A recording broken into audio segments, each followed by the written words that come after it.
अस्सलाम वालेकुम जी। उम्मीद है आप सब लोग खैरियत से होंगे। अच्छा, आज की मेरी वीडियो थोड़ी सी इंपॉर्टेंट है उन लोगों के लिए जिन लोगों ने नैपटेक से अपॉइंटमेंट ली हैं, किसी एजेंट के थ्रू, किसी के भी ज़रिए या खुद ली हैं। तो जो आप लोगों की नैपटेक की आईडी होती है ना, उसको ज़रा संभाल के रखा करें, ठीक है। क्लाइंट्स क्या करते हैं कि जब वो एजेंट्स को कहते हैं कि जी हमें नैपटेक का अपॉइंटमेंट ले दो, ठीक है। जब वो एजेंट नैपटेक अपॉइंटमेंट लेता है तो वो एजेंट कई दफ़ा ये करता है कि जो उसकी अपनी पर्सनल आईडी होती है वो लगा देता है, ठीक है। बाद में वो क्लाइंट को कहता है, अव्वल के क्लाइंट को पता ही नहीं होता कि उसे वो मैंने आईडी लेनी भी है कि नहीं लेनी। क्लाइंट को चाहिए कि जब भी उसने नैपटेक का टेस्ट के लिए अपनी किसी से अपॉइंटमेंट लेनी है, किसी से जो भी बातचीत करनी है, डील करनी है, जो कुछ भी करना है, वो हमेशा अपनी एक न्यू जीमेल बनाए, ठीक है।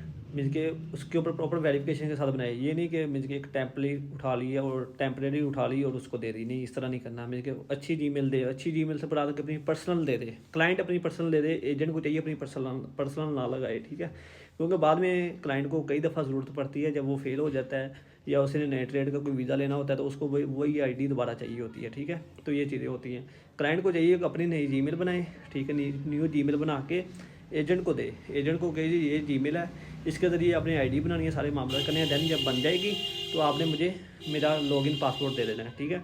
मेरे पास काफ़ी ज़्यादा क्लाइंट इस तरह से आते हैं कि जब उनका कोई ना कोई मसला बन जाता है या फेल हो जाते हैं, कुछ ना कुछ होता है, तो वो आगे रब्ता करते हैं। तो जब हम उनसे कहते हैं अपनी आईडी दो, तो वो जब हमें अपनी आईडी का हम उनसे पूछते हैं तो वो आईडी का हमें कहते हैं जी आईडी तो एजेंट के पास है।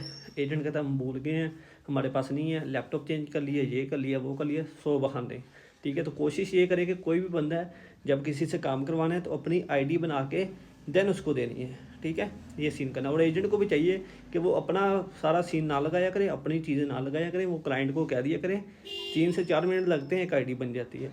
क्लाइंट को कहें कि अपनी आईडी बना के दो, वही आईडी से सारा प्रोसेस करें और अपने पास लॉगिन पासवर्ड किसी एक्सेल फाइल में सेव रखें। बहुत ज़्यादा एजेंट करते हैं, उनके पास रिकॉर्ड मौजूद नहीं होता है, ठीक है। हम भी काम करते हैं, मेरे से कोई 4 साल 5 साल पुराना डाटा मांगे, मैं विद इन मिनट में निकाल कर दे देता हूँ, उसके पासपोर्ट के ऊपर या उसके आईडी कार्ड के ऊपर से, ठीक है। ये सीन होता है। तो कोशिश किया करें जो आपका डाटा है उसको सेव रखा करें, ताकि कोई भी एजेंट जब आपको 2 साल बाद भी आपसे रब्ता करे, आप निकाल के दे दें उसको, ठीक है। तो ये चीज़ें होती हैं। तो जज़ाकल्लाह, इस तरह थोड़ा सा गौर व फिक्र किया करें ताकि बाद में आपके मामला डिस्टर्ब ना हो, ठीक है। जज़ाकल्लाह, अल्लाह हाफिज़।